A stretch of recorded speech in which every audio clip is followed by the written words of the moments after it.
BHSUD. Hey guys, welcome to Glorieta 2 here in Makati City. So I think upat man guro ni ka Glorieta.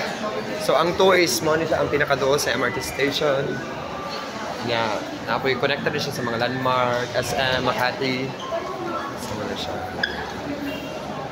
Of course, this is Ayala Mall, so pero yung mga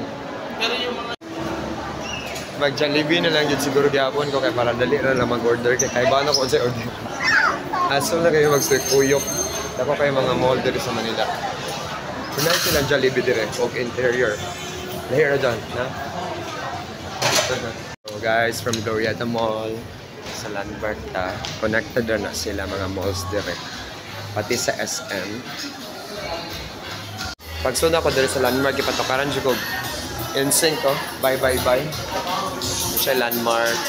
Di kang Glorieta na side. Back to the door, baby, bye, bye, bye. May sign siya. I had enough. Siya Landmark Mall diri sa Makati. Connected rin siya sa Glorieta actually. Kuan lang, dito lang. So, partara ni mo agdon.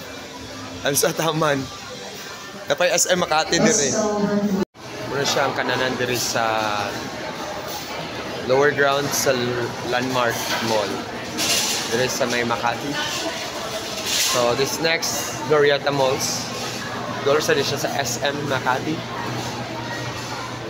Dahil ang Jollibee ka green. Haluag man dahil na pa dito.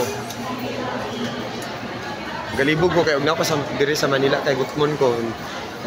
Kaya dyan bukas sa bahay labang sa bahay na dagang pagkaon di ko ginahan mo kaon. Naman na grocery diri sa Landmark next sa food court. Ako kayo lang food court diyan. Luag kayo. Taas. Antod pa diri.